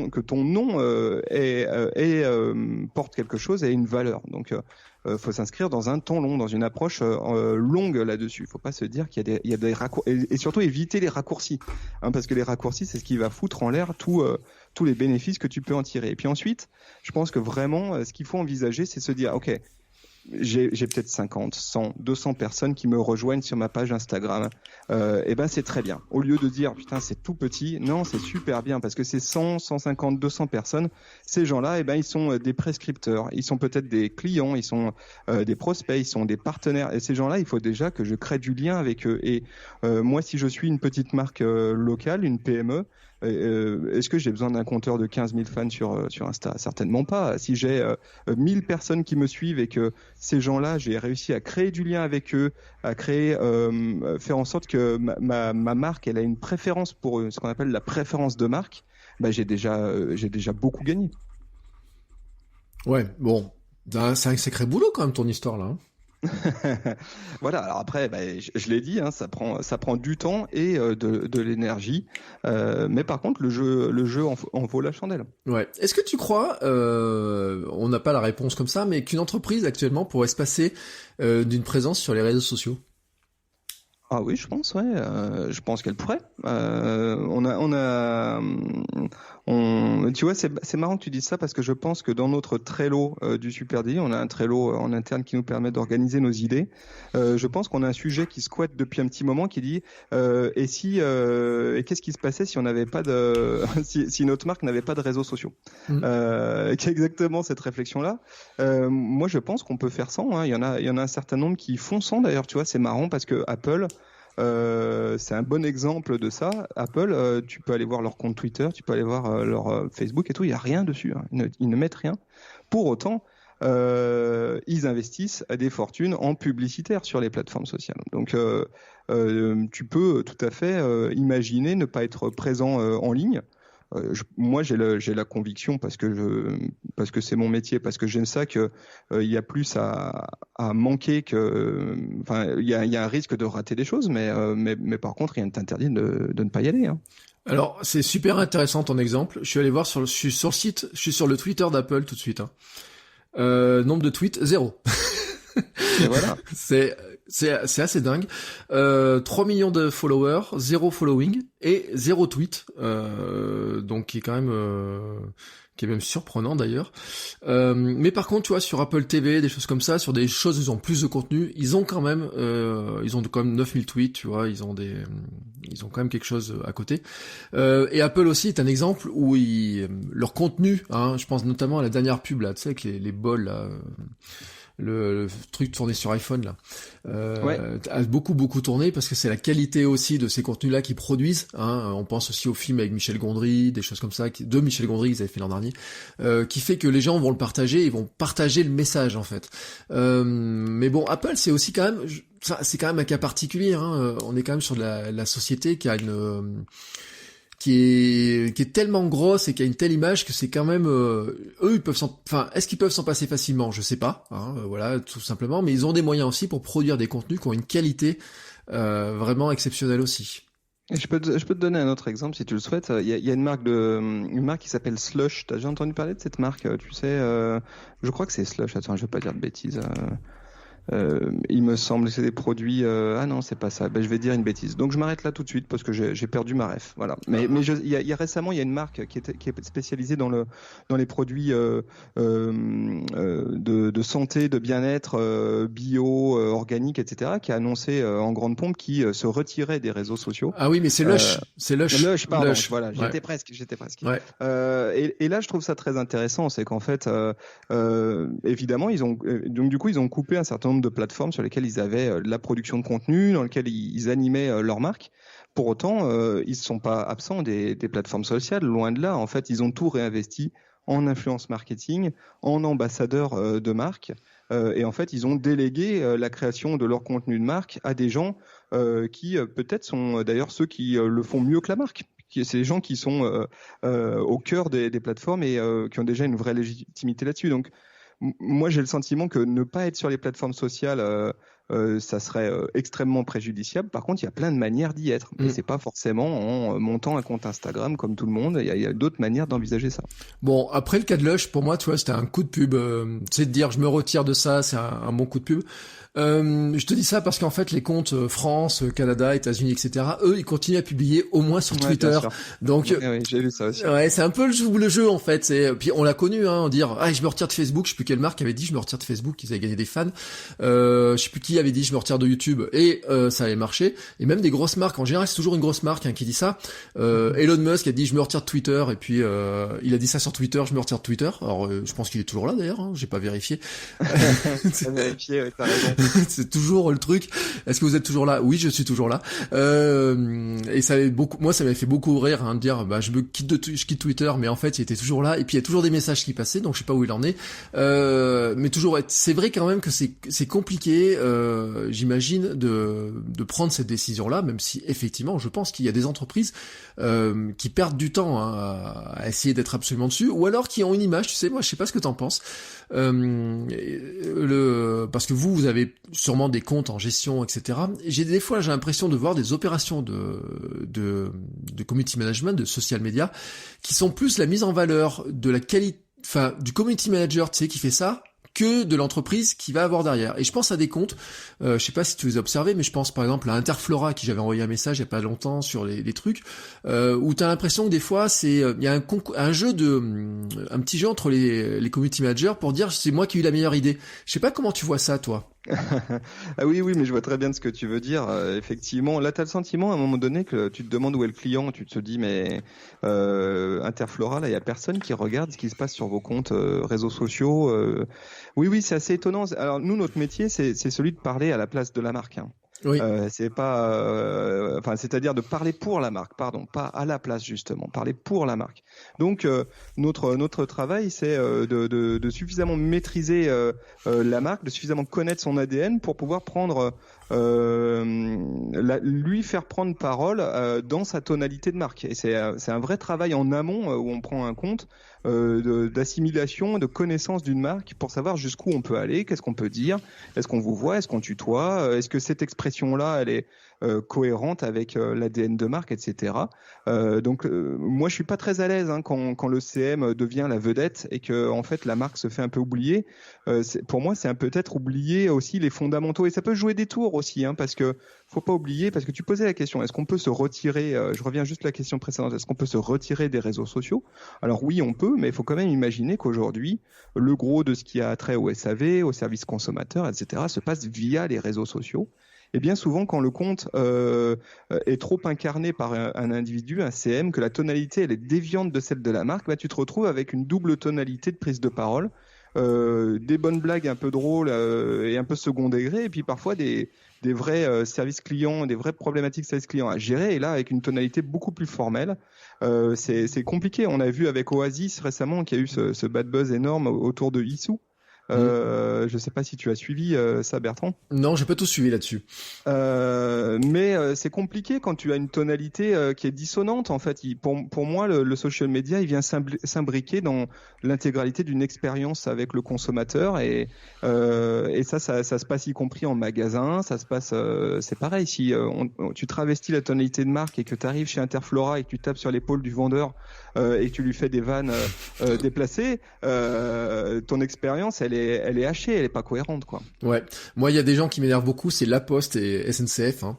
Or, je suis plus très client de la SNCF, je dois l'avouer, puis je serai encore pas du tout dans l'année qui vient. Mais sur La Poste, comment on fait du e-commerce avec ma femme? C'est des gens qu'on voit très souvent. Et souvent, ils ont j'aime pas, tu sais, quand c'est beau hein, quand c'est de l'extérieur sur les réseaux sociaux, et puis quand tu vas les voir ensuite et que t'as un problème avec eux sur un truc qui arrive pas, sur des paquets qui coûtent de plus en plus cher, t'as le côté où des fois ils te répondent même plus, tu sais, tu te dis la SNCF, moi je me rappelle avoir eu des trains qui arrivaient pas, tu sais, en retard, etc. Et ils te répondent jamais, et à côté de ça, tu vois qu'ils répondent aux blagues des gens qui passent comme ça, et tu te dis mais c'est quoi votre métier réellement en fait quand vous faites ce métier-là? Et donc c'est vrai que ce que tu dis, je pense, c'est très intéressant à garder en tête, c'est quand même, faut pas perdre de vue hein, l'objectif, hein, que oui, on n'est pas là juste aussi pour faire rigoler. Alors on peut faire rigoler, il y a des comptes qui arrivent très très bien, et je crois aussi c'est ce qui fait leur croissance hein, de comptes. Je dis pas qu'il faut pas rigoler non plus, mais c'est vrai qu'il y a un moment donné aussi, quand on a une question sérieuse à poser, et c'est au moins qu'ils y répondent, et qu'il y ait une espèce qu'on a l'impression qu'on parle toujours aux mêmes personnes en fait, à la même marque. Ouais, ça c'est vraiment un enjeu. Je pense même qu'il y a un vrai enjeu aujourd'hui pour les marques à faire en sorte que le lien qu'ils créent sur les réseaux sociaux, qui est quand même un endroit unique hein, pour créer ce lien-là, qui est un lien où pour certaines marques, je sais pas si t'es une marque par exemple de grande et moyenne surface, il y a objectivement aucun autre endroit hormis à l'instant de consommation du produit hein, où tu vas pouvoir créer une proximité comme ça avec ton client, c'est unique. Donc il y a quand même un enjeu à essayer de maintenir ça, et certaines marques le font très bien. Si tu prends Michel et Augustin par exemple, la tonalité qu'ils développent sur les réseaux sociaux, elle est en cohérence avec la tonalité de ce que dit la marque sur le packaging par exemple, c'est tout à fait en cohérence, et du coup la marque elle est limpide. Il n'y a pas de dissonance. Et pour revenir à la Poste, il se trouve que je connais, c'est marrant que tu parles de ça, il se trouve que je connais Patrice Hilaire qui est le big boss social media de la Poste, et je suis persuadé que pour lui c'est aussi un enjeu que le social media nourrisse ce qui se passe dans la vraie vie en agence La Poste, et faire en sorte que on retrouve une cohérence de tonalité. Ouais. Bon, après on va pas trop taper sur la Poste parce que c'est quand même une machine qui est extrêmement lourde hein, et grosse, hein, qui est, je sais pas combien ils ont de salariés dans leur bureau de poste, etc. Alors que derrière un compte social media, finalement, il y a pas grand monde, hein, il y a des petites équipes pour gérer un compte au quotidien. Alors que dans un bureau de poste, il y en a des milliers en France. Former les équipes pour avoir la même, que tout le monde parle de la même manière et se dialogue de la même manière, etc. C'est pas simple. C'est extrêmement compliqué par rapport à des entreprises qui sont naissantes, ou des entreprises qui sont full web hein, ou qui n'ont pas de magasin, qui n'ont pas de choses comme ça. Mais c'est même les entreprises, je pense, qui sortent du web et qui vont dans les boutiques. Et j'ai une expérience avec le slip français un jour, tu sais. Et ouais. J'ai été super déçu quand je suis allé en boutique le slip français, parce que je retrouvais pas du tout l'esprit. C'était la boutique, je suis plus à Paris, tu sais, et j'avais pas du tout retrouvé l'esprit de ce qu'on retrouvait sur les réseaux sociaux. Et je me dis, pour eux aussi, tu vois, sortir du web, et quand tu vas dans des boutiques, etc. Même ils ont une ou deux boutiques, c'est pas gros, c'est quand même aussi un autre défi. Hein. Ils ont construit quelque chose sur les réseaux sociaux. Partir sur du retail pur, c'est aussi un défi qui est pas si simple que ça à remplir, quoi. Ouais, mais je trouve que c'est très intéressant parce que c'est un défi et c'est là aussi où tu réalises que le social media, les réseaux sociaux qui jusqu'à il y a peut-être 2-3 ans en arrière étaient un peu un truc qu'on confiait aux stagiaires, à la stagiaire, pas très sérieux, où on pouvait se permettre de faire que des blagues, etc. Est en train de se rationaliser, on va dire, et de devenir peut-être plus utilitariste. Hein, je m'excuse, le terme est un peu moche, mais en tout cas, il commence à avoir du sens dans une expérience conso, et plus que ça, même il devient central dans l'expérience client, et du coup, c'est lui qui commence à nourrir les autres points d'interaction avec le client. Je vais te donner un exemple, nous, de ce qu'on fait ici en agence. Pour chacun de nos clients, évidemment, on gère du community management, c'est-à-dire du conversationnel, des gens qui postent des commentaires sur Facebook, sur Insta, à peu près partout. Et chaque commentaire qui rentre chez nous, qu'on traite, c'est-à-dire auquel on répond, on le qualifie, c'est-à-dire qu'on va dire de quoi ça parle. Est-ce qu'on parle d'un problème SAV ? Est-ce qu'on parle d'un instant de consommation du produit? Est-ce qu'on parle de la manière dont il est consommé? C'est consommé avec des amis, avec des potes, en famille, etc., de façon toute seule. Et tout ça, on le met bout à bout et ça nous permet trimestriellement de revenir vers nos clients en leur disant voilà ce qui se dit. X% des gens qui interagissent avec la marque laissent sous-entendre que la manière dont ils consomment le produit ou ce qu'ils en attendent, ou en tout cas d'apporter du qualitatif en plus du quantitatif sur une lecture et en fait ça vient nourrir le marketing. Ça vient nourrir parfois des prises de décision qui sont de dire en fait on va réorienter notre gamme parce qu'on c'est pas comme ça que les gens consomment le produit. On va refaire le packaging pour que ça soit en cohérence. Donc aujourd'hui, je pense vraiment que le social, il vient nourrir le reste du marketing. Et ça, c'est très intéressant, je trouve, à vivre actuellement. D'accord. Alors, pour finir sur cette thématique-là, on va dire un petit mot quand même pour ceux qui voudraient faire carrière qui se disent ouais c'est à l'air top de travailler dans le social media. Est-ce que d'ailleurs tu penses qu'on peut faire de la communication actuellement sans, alors je dis pas maîtriser à fond ces outils, mais sans en comprendre l'ADN, au moins. Je pense quand même que ça devient un impératif, effectivement, de comprendre les grandes logiques. Je suis d'accord là-dessus. Ouais. Enfin, moi, j'ai cette conviction. Ouais. Alors, les jeunes en sont convaincus, je pense. Ce qu'ils n'arrivent pas peut-être à cerner, c'est qu'en fait, le social media, c'est pas que des outils. Parce qu'on a l'impression que finalement c'est des outils sur lesquels on appuie sur des boutons et puis ça va se faire. Et le sens un petit peu de la discussion, c'est de dire il y a des logiques qui sont beaucoup plus importantes, beaucoup plus fortes. Tu dirais qu'il faut quoi comme qualité pour travailler dans ce milieu-là en fait? Alors, je pense que la première grosse qualité, c'est celle de l'empathie. C'est-à-dire savoir, et l'empathie, c'est complexe, ça se travaille aussi, c'est savoir se mettre dans la peau de l'autre. Et alors c'est nécessaire pour tous les types de métiers dans le social media, parce qu'il y en a beaucoup. Évidemment, quand tu es community manager et que tu réponds à des questions de gens sur les plateformes, il faut savoir se mettre dans sa peau pour lui donner une réponse qui va lui parler, en tout cas avec la bonne tonalité, que tu prennes en compte le niveau d'attention qui souhaite que tu lui accordes. Donc ça, c'est vraiment le premier truc, mais ça va aussi avoir des implications sur des métiers un tout petit peu plus stratégiques, comme celui de social media manager, où là, c'est pareil, il faut que tu penses à tes audiences, il faut que tu penses au lien entre tes audiences et ta marque, et donc que tu puisses te mettre dans la peau de tes personas. Donc ça, je pense que c'est vraiment le premier truc, c'est être extrêmement empathique, ceinture noire d'empathie. Ceinture noire d'empathie. Tiens, donne-nous pour ceux qui verraient pas la différence entre le community manager et le social media manager. Comment tu vois les deux postes? Ouais, alors si vous êtes dans une toute petite structure, vous êtes toutes les casquettes à la fois et c'est canon. Vous êtes à la fois social media manager, community manager, content manager. Effectivement, il y a plein de. Après, quand on est en agence, on commence à avoir, ou quand on est dans une grosse équipe social media, on va commencer à avoir des casquettes un petit peu différentes avec des niveaux de responsabilité un peu différents. Le community manager, c'est celui qui a vraiment son métier, c'est de répondre, d'être dans l'interaction avec la communauté. Donc, sa première tâche, c'est celle d'animer cette communauté. Donc, ça passe évidemment par la gestion des commentaires, et ça peut aller un petit peu plus loin sur quand vous êtes en microstructure, évidemment, vous faites beaucoup plus que ça. Vous allez créer un calendrier éditorial, ligne éditoriale, créer des posts, etc. Mais en agence, vraiment, c'est celui de gérer de la communauté, ce qui peut impliquer parfois de créer du contenu. Content manager, là vraiment, c'est celui qui pilote le contenu, c'est celui qui décide et qui est en interaction peut-être avec un graphiste, peut-être avec un vidéaste, et qui décide du calendrier éditorial. Qu'est-ce qu'on publie à quel moment, c'est quoi la ligne éditoriale, qu'est-ce qu'on va raconter.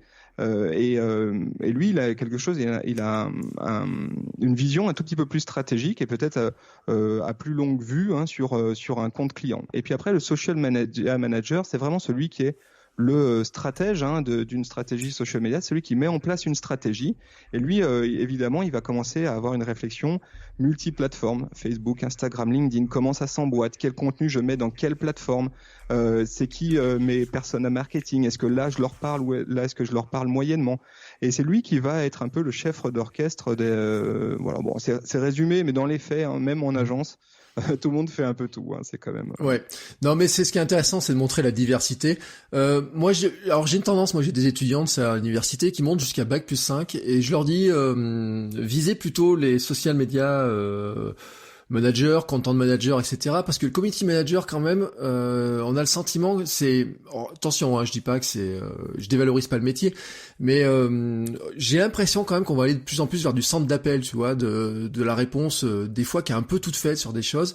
Et que on pourrait presque... alors, je dis pas qu'on peut l'automatiser, mais on peut la scripter plus facilement, tu vois. Et pour des étudiants, des fois, qui veulent... qui imaginent leur carrière, je trouve que quand on monte un petit peu dans la stratégie, etc., ça devient quand même beaucoup plus intéressant.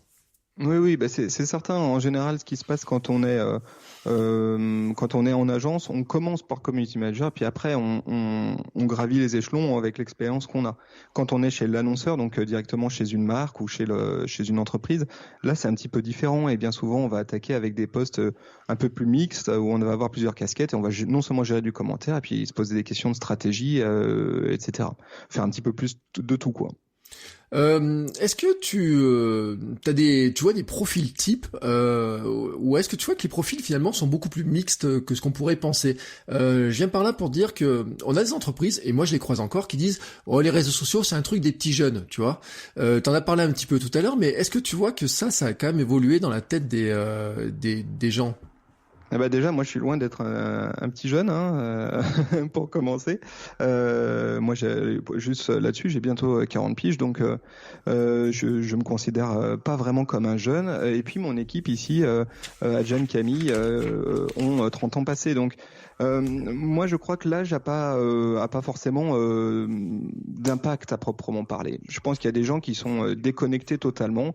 Ils ont peut-être raté une marche ou deux et aujourd'hui ils sont en stress à l'idée de rattraper le train. Il n'est pas compliqué à rattraper, hein, les amis. Hein. Si vous êtes à la bourre, ça peut encore se rattraper sans trop de problèmes.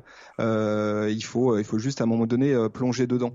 Moi, je crois qu'aujourd'hui les profils recherchés, que ça soit en agence ou chez l'annonceur, c'est pas forcément des gens qui savent tout faire. Enfin, en tout cas, moi, c'est pas ma recherche. C'est pas des gens qui ont une grosse technicité. Parce qu'en vrai, ce métier-là, il bouge tellement vite que ce que tu sais aujourd'hui techniquement, si moi je fais un break de 6 mois, je pense que je reviens dans 6 mois, je suis quasiment largué sur l'aspect technique. Par contre, ce qu'on veut, c'est des gens qui ont la vue d'ensemble et qui sont en capacité de comprendre l'impact que peut avoir ce canal qui est le social media au milieu des autres canaux et comment ça s'imbrique au milieu. Et ça, c'est beaucoup plus intéressant, je pense. Oui. Alors d'ailleurs, c'est pour ça que moi je disais souvent à des entreprises que le community management, ça s'apprend. Hein, sincèrement, manipuler les outils, les plateformes, etc. C'est des choses qui s'apprennent assez facilement d'ailleurs. Hein, pour ceux qui ont un peu peur, mais c'est pas trop le cas de l'audience. Mais on peut dire que ça s'apprend relativement facilement et assez rapidement. En revanche, il y a des trucs qui s'apprennent pas. Et tu l'as dit, hein, sur l'empathie, c'est quelque chose ça s'apprend, mais ça se développe, mais ça met du temps à se développer parce que il y a des gens qui en manquent assez naturellement, puis il y a des gens qui sont dotés de ça plus naturellement. Et puis il y a des choses, t'as parlé de stratégie, etc., que l'on n'a pas forcément quand on arrive dans une entreprise et qui souvent sont plutôt les couches, j'ai envie de dire, les plus élevées du management qui les ont. Hein, quand on parle de stratégie, quels produits vont être lancés, etc. Ces postes-là, pour moi, elles sont quand même très très proches de la direction. Hein, alors surtout dans les petites structures, on est quand même sur des gens qui doivent savoir où va l'entreprise, non pas juste à la semaine ou au mois, mais vraiment sur du long terme. Ouais, tout à fait, qui sont capables aussi non seulement d'avoir cette vue business et puis aussi une vue plus marketing, c'est-à-dire se dire c'est quoi l'ADN de ma marque, c'est quoi l'ADN de mon entreprise, qu'est-ce que je défends comme valeur, et qui sont capables de retransmettre ça sur les réseaux sociaux. Et là, c'est des choses où je pense que l'expertise technique ne rentre pas en ligne de compte. C'est plutôt soit potentiellement tu as déjà eu une expérience dans le marketing, la communication. Nous, chez nos clients, bien souvent, c'est des gens qu'on va trouver aujourd'hui en situation d'être social media manager, par exemple, chez le client. Hein. Ils sont passés par d'autres sujets, marketing, et puis à un moment donné, ils font ça. Ils n'ont pas forcément une grosse expertise technique, mais ils vont avoir des partenaires qui vont leur apporter ce sujet-là. Voilà. Bon, ben ça fait ça. Je pense que il y a certaines personnes, tu sais, qui peuvent se sentir bloquées, qui ont une expérience marketing, etc. Et je pense que ça peut aussi être intéressant pour eux d'évoluer vers ces métiers-là. Et ce que je trouvais intéressant, c'est de dire que la technique, finalement, c'est pas le plus important. Et je crois que c'est de moins en moins important. Par contre, il faut comprendre les rouages. Hein. C'est-à-dire que les rouages de la discussion, de l'engagement, des algorithmes, à quoi ça sert, etc. C'est quelque chose qu'il faut comprendre. Les notions aussi. Hein. Je crois, par exemple, sur l'importance par exemple des formats entre du vertical, de l'horizontal, ce que ça implique, etc. Je pense qu'il faut avoir une culture. Hein. Je sais pas si c'est le terme le plus approprié, mais moi je parle souvent de culture, de comprendre vraiment comment ça bouge. Oui, oui, tout à fait. Mais tu vois, c'est comme quand pour rapporter à d'autres métiers, tu as des mecs qui vont être chefs de projet digital et qui sont pas forcément des codeurs, hein, et par contre qui sont en capacité de piloter un projet digital. Bah, je pense qu'en social media, tu as aussi des métiers comme ça qui sont pas forcément des métiers de content creator. Et en général, la perception que vont avoir certains profils un tout petit peu largués sur ces sujets, c'est qu'on va se dire oh là là, mais moi je sais pas faire une story, oh là là, je sais pas comment on fait une vidéo où on se filme à la première personne, j'ai pas le matos, je sais pas faire. Alors ça c'est un autre métier, c'est celui de content creator. Parfois tu peux être community manager et content creator, social manager et content creator, mais c'est pas le même métier. Voilà. Alors, ce qui est difficile, bien effectivement, c'est que ceux qui sont dans les toutes petites structures, eux, ils font tous les métiers.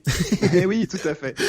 Et c'est bien, ils apprennent plein de trucs, c'est génial. Non, je trouve que c'est une expérience folle parce que si tu arrives à créer la confiance avec tes patrons, tu peux vraiment arriver à être très très proche des prises de décision stratégiques et en même temps t'éclater en faisant plein de choses et parfois des choses très créatives, très terre à terre. C'est génial. Ouais, effectivement, dans les toutes petites structures, hein, et puis, enfin, il y a des structures hein, dans lesquelles, à même avoir des budgets pour le faire. Moi, j'ai vu des structures qui n'ont pas beaucoup de budget.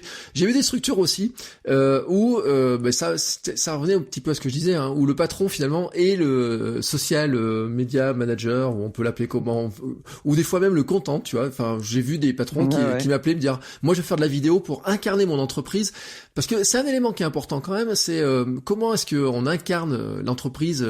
Tu vois, quand tu fais du texte ou des choses comme ça, c'est facile. Mais quand on doit mettre des gens pour parler, pour échanger, par exemple du live, je sais pas si vous faites du live avec vos clients. Ouais, ça nous arrive. Ouais. Mais à un moment donné, la personne qui doit prendre la parole pour une entreprise, si par exemple je suis dans une grande entreprise qui ferait du chocolat par exemple, et que je suis un responsable marketing, est-ce que je suis la bonne personne pour parler? Qui va parler, etc. C'est pas si évident que ça quand même. Hein.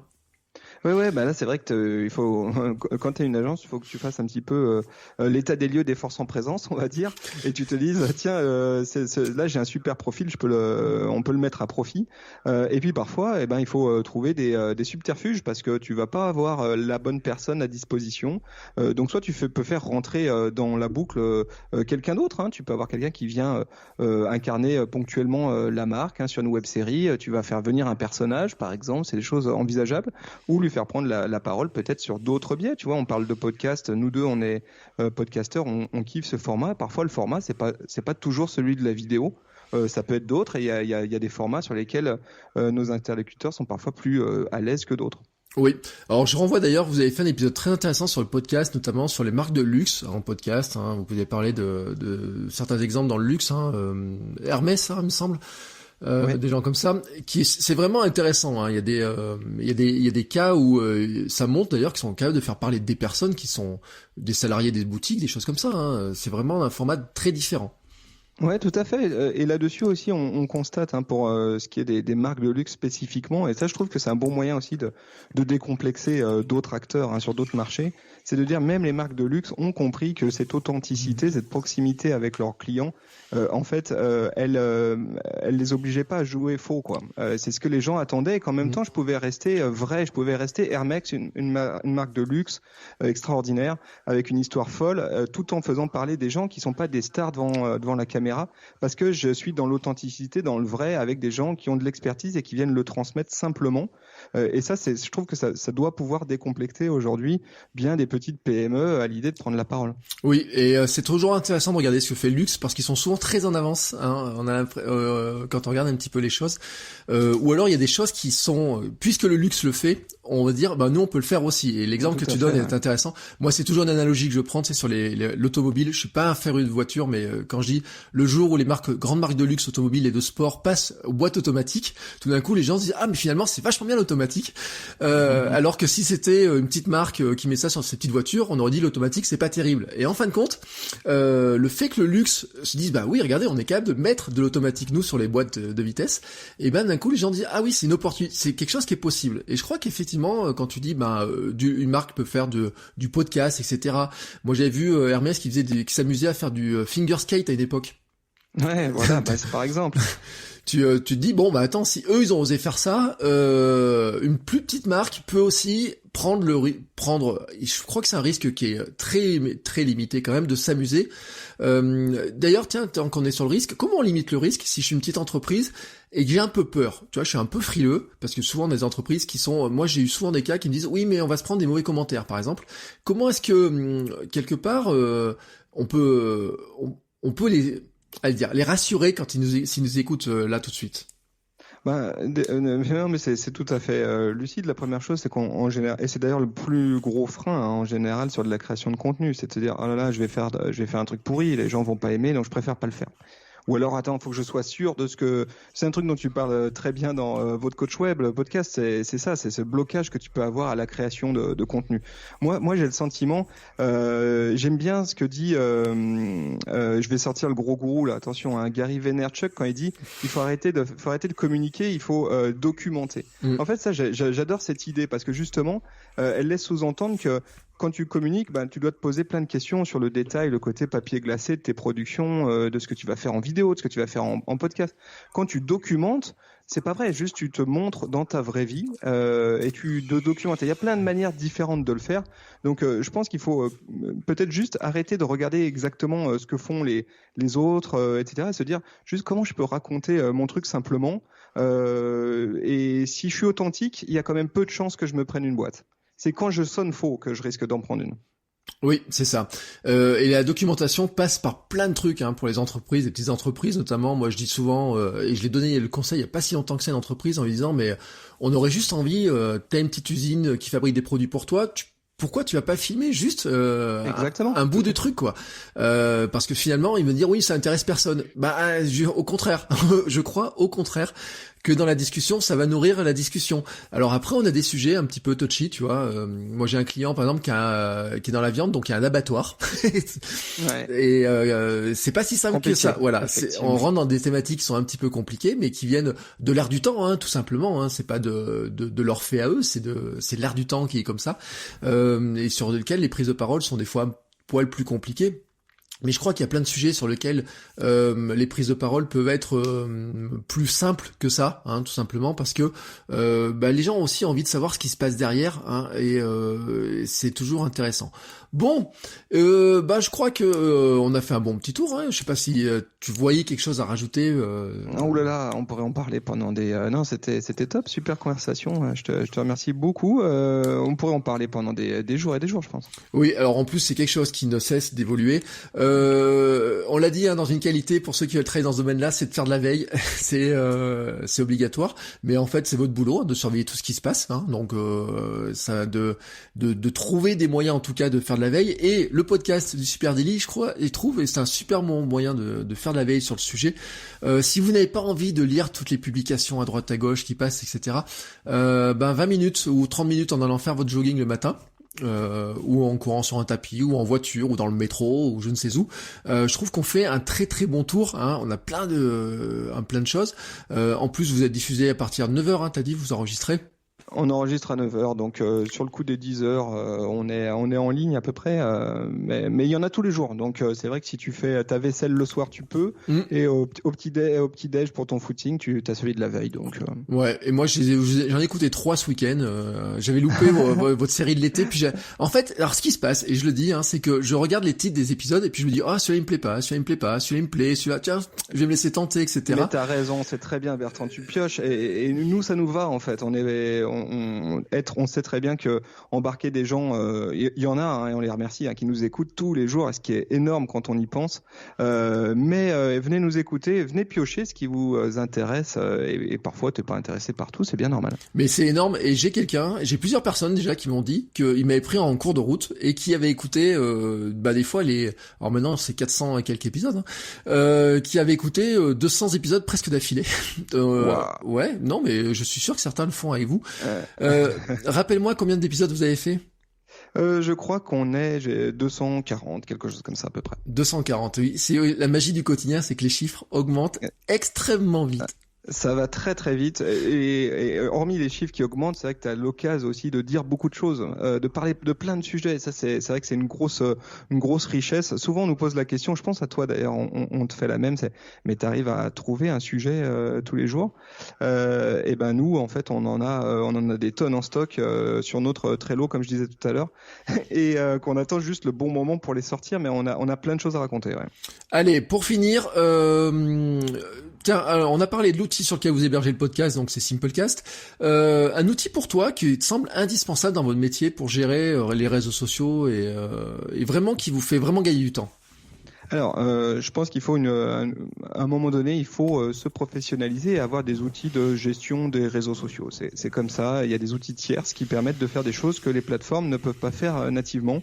Il y en a plein, il y en a des très connus, hein, comme Hootsuite, je pense qu'à peu près tout le monde connaît. Il y a Buffer et puis il y a Agorapulse que nous on utilise. Alors encore une fois, c'est pas un outil qu'on l'utilise et qu'on recommande plus qu'un autre. Même si on l'utilise, du coup on l'aime bien, on en a benchmarké un certain nombre, il nous va bien. Il va pas forcément à tout le monde, mais en tout cas un outil comme ça qui permet de centraliser ces différents comptes réseaux sociaux en une même plateforme.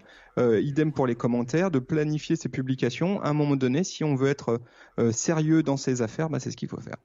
Voilà. Et alors un outil, je le cache pas parce que comme vous publiez ça sur les réseaux sociaux de partout, il me semble, hein, je vous ai demandé si vous utilisez Headliner pour publier tous les contenus à droite à gauche sur les réseaux sociaux.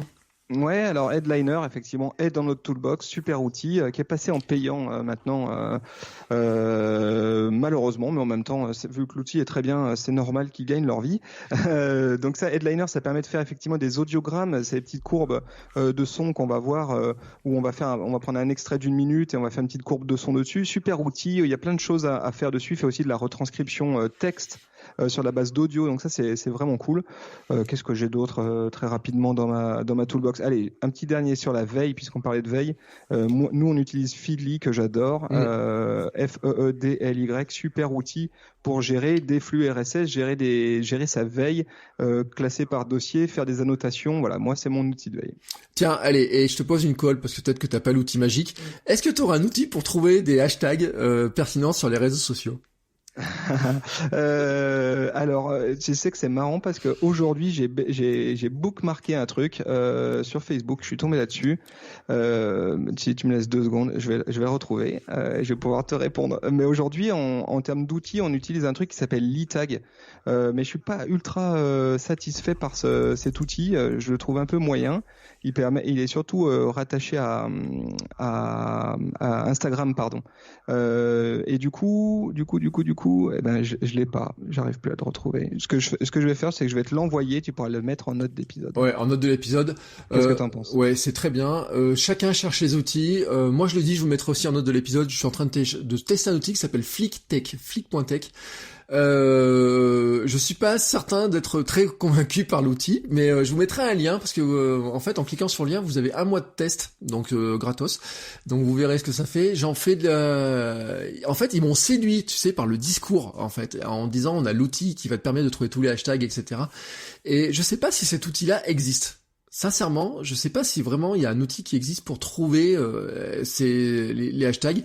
Je sais pas combien vous en avez testé de votre côté, mais on en a on a cherché pas mal et c'est vrai que on en a un, mais comme je te disais, je suis pas ultra fan, quoi. Donc je veux bien ton tips là, ça m'intéresse. Voilà. Donc voilà, on a une trousse à outils qui est un petit peu remplie. On a eu plein de conseils à la fois pour ceux qui ont la problématique entreprise et pour ceux qui voudraient travailler dans ce domaine-là, parce que ils sont nombreux. Je sais que certains d'entre vous veulent aussi faire des reconversions, ou il y a des étudiants aussi, parce que je dis que je suis écouté par des vieux, mais non, il y a des jeunes aussi qui écoutent. Certains certains sont des étudiants, etc. Donc ils se demandent, ils se disent mais comment on va se faire embaucher? Comment est-ce qu'on pourrait se faire embaucher chez les super natifs d'ailleurs? Parce que vous avez embauché, vous embauchez régulièrement, j'imagine. Ouais. Tiens, je lâche un email job@supernatif.com. Voilà, si vous voulez nous envoyer votre candidature, on est preneur. Voilà, et puis tu sauras que s'ils ont cette adresse mail, c'est qu'ils ont écouté jusqu'au bout. Ce sont des gens passionnés par le sujet. Exactement. Voilà, c'est une manière de traquer aussi. Un petit peu, vous envoyez, vous dites c'est Bertrand qui, j'ai écouté l'épisode de votre coach web et on saura vraiment d'où vous venez. Voilà. Voilà, je viens de la part de Bertrand. Non. Je ne recommande que des gens que je connais vraiment. Et attends. Mais vous pouvez dire que vous avez écouté votre coach web et on sait d'où vous viendrez. Voilà, je te remercie Thibaut pour tous ces conseils. C'est un épisode très très riche qui permet aussi d'avoir une vision, je trouve intéressante parce que moi j'ai la vision entrepreneur mais seul un petit peu dans mon coin avec toutes les casquettes, création de contenu, etc. J'accompagne des entreprises qui sont pas très grosses aussi, qui ont ces problématiques-là. Et avoir une vision d'une entreprise qui est un peu plus grosse, on n'a pas dit vos clients, mais j'imagine qu'on les trouvera sur votre site. Ça donne aussi un petit peu la vision des enjeux qui se jouent pour des entreprises plus grosses, vers où on va aussi. Vous remarquerez qu'on n'a pas du tout parlé des outils, ou quasiment très peu. On n'a pas parlé sur quels sont les outils qui vont venir, qui vont arriver. Est-ce qu'il faut absolument être sur TikTok, par exemple? Est-ce qu'il faut être sur TikTok? C'est pareil, faut que ça soit en cohérence avec qui tu es et ce que tu as raconté. Il y a des trucs cool, TikTok c'est bluffant, Moi j'adore, j'y suis pas, tu vois, et l'agence non plus et aucun de nos clients. Par contre, j'y vais avec plaisir parce que je trouve que c'est là qu'on trouve les créateurs de contenu de demain, c'est génial ce qu'ils font. Ouais, et comme je disais la semaine dernière, le PSG a annoncé un de ses transferts sur TikTok. Tout à fait, ouais. Ouverture de compte avec un nouveau transfert, alors qu'il n'est pas le joueur, c'est pas comme s'ils annonçaient la venue d'un très gros joueur, mais quand même qui est un joueur qui leur a coûté un peu d'argent. Ce qui montre quand même que par rapport à une audience qu'ils ont, et qui est forcément assez jeune aussi, ils ont pas que il y a forcément une audience jeune, ils ont aussi trouvé peut-être dans TikTok un relais qui est intéressant. Et tout à l'heure tu parlais de Gary Vaynerchuk. Je regardais le compte de Gary Vaynerchuk sur TikTok, et il avait j'ai pas vu. Et voilà, il avait un petit peu abandonné, j'ai trouvé, ces derniers temps. Il avait fait des gros cartons en faisant une chanson, en dansant, etc. Mais vraiment sur l'air, tu sais, c'était des trucs qui étaient très drôles au départ. Ouais. Et là, j'ai trouvé, quand j'ai regardé son compte, qu'il était revenu sur des contenus qui ressemblent beaucoup plus maintenant à ce qu'on trouve sur Instagram, etc. Ce qui montre aussi, je pense, un vieillissement et en train de se transformer. Voilà, une transformation, quelque chose qui était très créatif, très musical, etc. Et là-dessus, il y a des outils qui sont très performants pour faire des montages. Moi, j'hallucine quand je vois certaines qui sont recommandées, les fonds changent, ils font vraiment des trucs qui sont impressionnants. Mais, tu vois, Gary Vaynerchuk, quand j'ai regardé son compte, j'ai dit, ça ressemble quand même à ce qu'il fait sur YouTube, sur Instagram, et il a quand même des centaines de millions de vues, centaines de milliers de vues, c'est pas encore des millions chez lui, vu la taille de TikTok, mais ça montre quand même que c'est un réseau qui va peut-être aussi évoluer vers un autre fonctionnement. Et c'est aussi un petit peu la leçon de tout ça, c'est que les outils, on pourrait vous en parler aujourd'hui, vous dire faut utiliser tel outil pour ça ou ça, mais en fin de compte, à peine on aurait terminé d'enregistrer que déjà ça serait sur le point de changer. Et donc c'est pour ça que c'était intéressant aussi de voir un petit peu stratégiquement comment ça se passait. C'est pour ça que j'étais très content de te recevoir. Et puis c'était aussi très intéressant de voir que finalement le podcast, on peut aussi en faire en quotidien, même quand on a à côté un boulot avec des clients, qu'on a d'autres choses à faire, mais que ça rentre dans une stratégie d'agence, une stratégie de médias pour une agence ou pour une entreprise, qui pourrait être une autre entreprise. Alors peut-être pas en quotidien. Je sais pas si vous avez déjà recommandé du podcast à des entreprises, et des clients. Oui. Écoute, figure-toi que oui, tu sais, nous, on est dès qu'on sait faire un truc, on se dit, vas-y, on le propose. Si ça marche, allons-y. On a itéré sur nous, on l'essaye sur d'autres. Voilà. Donc oui, on produit aujourd'hui du podcast pour des clients. Ouais. Et donc voilà, donc c'est possible, etc. Alors peut-être qu'ils le font pas eux en quotidien, ils ont peut-être des rythmes un petit peu différents, mais c'est un format qui vaut le coup. Et du moment que on a la réflexion pour l'amener avec les cibles de ses clients forcément. Merci encore à toi Thibaut. Un grand merci Bertrand, merci beaucoup de m'avoir accueilli, c'était un moment très sympa, voilà, et puis échanger avec toi au lieu en direct et ne pas t'avoir exclusivement dans mes écouteurs quand je vais au bureau le matin, c'est assez sympa aussi. Voilà. Donc, c'était un plaisir, merci à toi. Et merci à vous pour l'émission. On va rappeler juste où on peut vous écouter. Eh ben, à peu près partout. Le Super Daily, on est sur le superdaily.com pour ceux qui sont pas très à l'aise avec les plateformes de podcast. Et sinon, effectivement, on est sur Apple Podcast, sur Google Podcast, sur Spotify, sur Deezer. Le Super Daily. Et je crois par contre que si on veut vous suivre sur Instagram, c'est Super Natif, hein, c'est l'agence. Hein. Effectivement. Sur Instagram, sur Twitter, sur LinkedIn, à peu près partout, Supernatif, SUPERNATIFS. Voilà, et ben maintenant on sait où vous écouter, on sait où vous suivre, hein, et puis on aura vos petites... on peut avoir des extraits du podcast, on peut avoir des photos, des fois on vous voit en photo, etc. On voit plein de petites informations comme ça. Je te remercie encore pour ta participation, et nous, les auditeurs, on va se retrouver la semaine prochaine pour un nouvel épisode dont un sujet dont je ne sais pas de quoi nous parlerons, parce que c'est ça la magie aussi d'être en quotidien, etc. C'est des fois on improvise un petit peu au tout dernier moment, mais en tout cas, on se retrouvera bien la semaine prochaine. Merci, belle semaine à tous, et à la semaine prochaine. Ciao, ciao. Au revoir tout le monde.